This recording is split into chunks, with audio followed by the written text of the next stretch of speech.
बिस्मिल्लाहिर्रहमानिर्रहीम। अस्सलाम वालेकुम व्यूवर्स, मेरा नाम डॉक्टर साहिब महमूद है। आज एक नई वीडियो के साथ आपकी खिदमत में हाज़िर हुए हैं। मैं उम्मीद करता हूँ आप सब खैरियत से होंगे।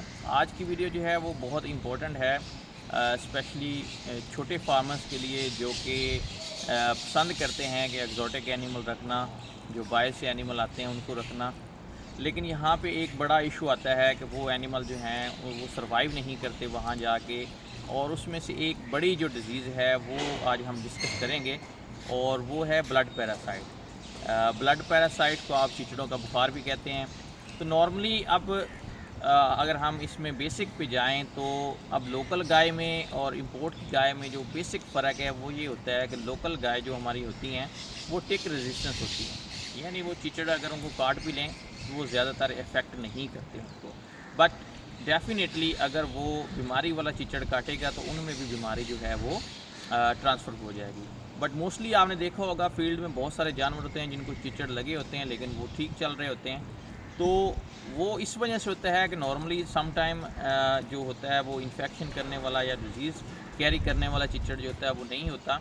लेकिन स्टिल हमारी जो लोकल ब्रीड्स हैं उनमें टिक रेजिस्टेंस का इफेक्ट लाजमी पाया जाता है। इसी को कंपेयर करते हुए अगर हम बैरूनी जो इंपोर्ट करके एनिमल्स लेके आते हैं जिसमें ओल्सन फ्रीजियन और जर्सी हैं, तो उनमें टिक रेजिस्टेंस नहीं है। तो वो एनिमल्स जो हैं वो जैसे ही उनको चिचड़ वगैरह काटेगा तो वो इफ़ेक्ट जल्दी होती हैं as compare to local breed.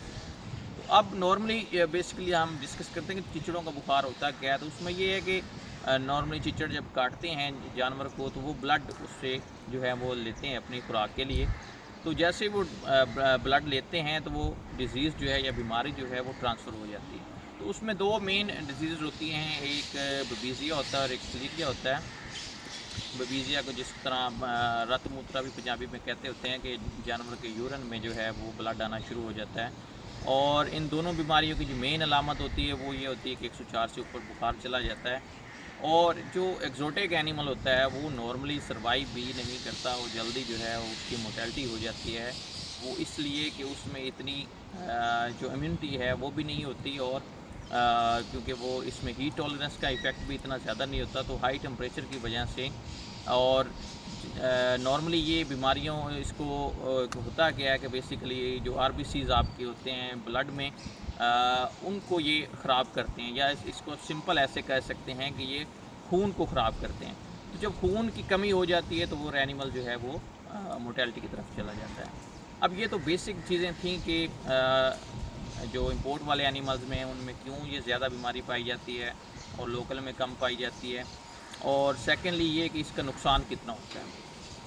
और अब इसमें एक ये भी चीज़ आती है कि जब एक चिचड़ वो इफ़ेक्टेड होता है या बीमारी वाला होता है, वो जितने आगे चिचड़ों को जितने जानवरों को काटता जाएगा तो वो उस सारे जानवरों में डिजीज़ जो है वो ट्रांसफ़र हो जाती है। तो एक फार्म लेवल पे जहाँ 10-20 आपके पास जानवर होते हैं, तो अगर एक को हो जाता है तो अगले एनिमल्स भी रिस्क में होते हैं और उनमें भी ये बीमारी जो है वो ट्रांसफ़र हो जाती है। तो ये तो बेसिक बीमारी। अब इसकी ट्रीटमेंट जो है वो डिफरेंट है, बबीज़िया की डिफरेंट है, थ्लीरिया की डिफरेंट है। तो हम इस वीडियो में ख़ास तौर पे ट्रीटमेंट की तरफ नहीं जा रहे हैं। हम बेसिकली जा रहे हैं कि इसकी हम प्रिवेंशन कैसे कर सकते हैं, इससे हम बच कैसे सकते हैं। तो बेसिक चीज़ ही ये है कि आप इन बीमारियों से महफूज कैसे रख सकते हैं। बीमारी आ गई उसका इलाज तो करना ही करना होता है, तो उस पे इलाज पे हम इंशाल्लाह किसी और वीडियो में डिस्कशन करेंगे। लेकिन यहाँ पे हम बेसिक ये चीज़ देखते हैं कि इन बीमारियों से बचा कैसे जा सकता है।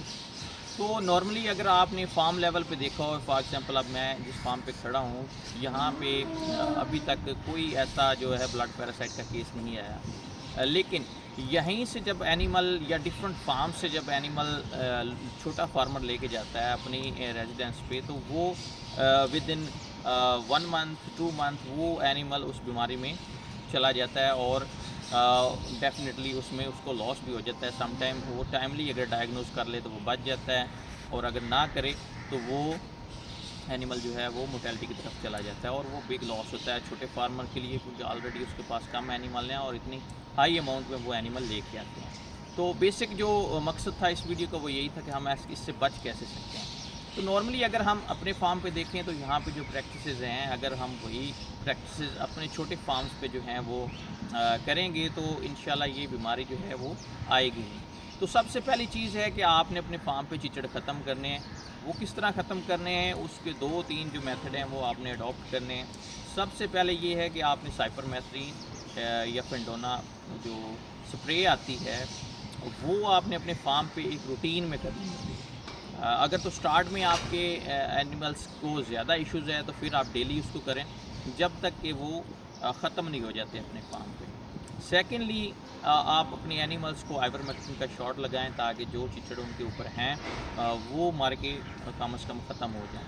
लेकिन इसमें अगली बात ये आती है कि सम टाइम हम आइवरमेक्टिन लगा भी देते हैं बट वो उतना रिज़ल्ट हमें मिलता नहीं। उसकी रीज़न ये है कि जब हम आइवरमेक्टिन लगाते हैं तो कुछ चिचड़ जो हैं वो एनिमल से गिर जाते हैं और नीचे जो हैं वो ज़मीन पे चले जाते हैं और वहीं पे रहते हैं। तो जब वो टीके का असर ख़त्म हो जाता है तो वो दोबारा एनिमल को लग जाता है। तो इस चीज़ से बचने के लिए आपने स्प्रे जो है वो आपने रेगुलर करनी है, डेली की रूटीन बना लें जब तक इशू है। तो 7 इंजेक्शन लगाएंगे तो वो चिचड़ मर जाएंगे और नीचे जो गिरेंगे वो भी ख़त्म हो जाएंगे। सेकेंडली आपने अपने फार्म पे जहाँ पे एनिमल्स रखें कोशिश करें कि वो ज़्यादातर जो कच्चा एरिया है उसको कोशिश करें।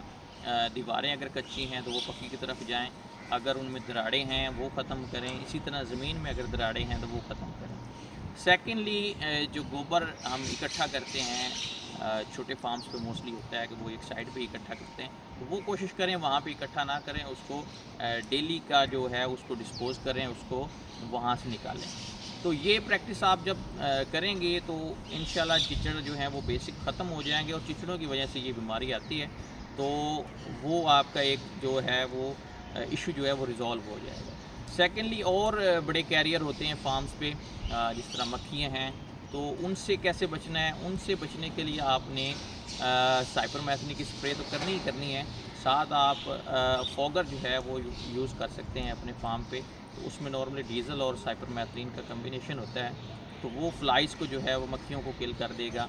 तो उसमें कुछ मक्खियाँ होती हैं जो ब्लड सक करती हैं, तो वो भी ख़त्म हो जाएंगी। तो इस तरह सिंपल ये है कि आप अपने फार्म पे चिचड़ों और मक्खियों को जो है वो कंट्रोल करना है।